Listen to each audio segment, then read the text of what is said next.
Stepney's visit to Sir Topham Hatt's railway was coming to an end. "We shall miss you," said Sir Topham Hatt. Then he turned his attention to all the other engines. "My railway is very busy, and I'm pleased with you, but you need help. A diesel is all that's available. Please do your best to avoid any disturbances." "What does that mean?" whispered Duck. "That means this diesel is difficult," snapped James. And he was. The diesel surveyed the shed. "Not bad. I've seen worse. At least you're all clean." The engines glared. "It's not your fault, but Sir Topham Hatt should scrap you and get engines like me. A fill of oil, a touch on the starter, and I'm off. No bother, no waiting. They have to fuss round you for hours before you're ready." The engines were furious.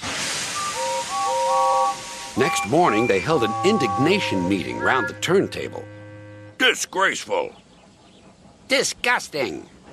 Despicable. To say such things to us," cried Donald and Douglas. "It's to teach 'em a lesson we'd be wanting. Now, how do we do it?" Their chance came sooner than expected. The diesel was purring comfortably. An inspector watched a fitter making final adjustments. The wind tugged at the inspector's hat. The diesel was ready. "Look at me, Duck and Stepney. Now I'll show you something."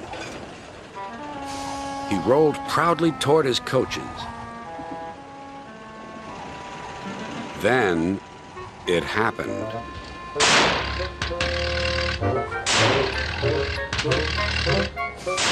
Shaking and spluttering, the diesel stopped. Meanwhile, the inspector was looking for his hat. The diesel seethed with fury as Duck and Stepney pushed him back to the shed. "My hat!" exclaimed the inspector. "You've sucked it through your air intake." "Bother your hat. The heavy train's due out. You'll have to take it, Duck. Stepney, will you help, please?" "Thank you, sir," cried Stepney. "I'd like a good long run on my last day." The engines were soon ready. "Gordon will take over from halfway, so get the train to there. Good luck." "Don't worry," smiled Stepney. "We'll get there, and be early, too." The cavalcade moved carefully over the rails and out to the open line. "Now for a sprint," puffed Stepney. "I'm ready when you are," replied Duck. Soon they were whizzing through Edward Station. And next they charged at Gordon's Hill beyond.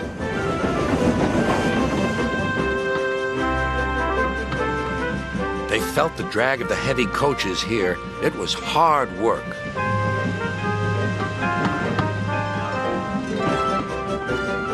At last they were running smoothly along the line toward the big station.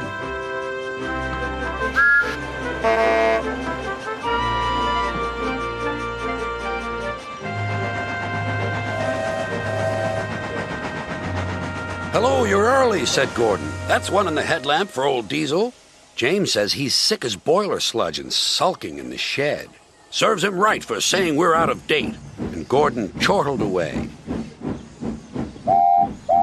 Next day, everyone came to say goodbye to Stepney. "Come back and see us soon," whistled the engines. "And you are always welcome on my Bluebell Railway, too," replied Stepney. Then he puffed away. What about Diesel? He'd slipped out while no one was looking. But he left two things behind: a rather nasty smell and a battered bowler hat.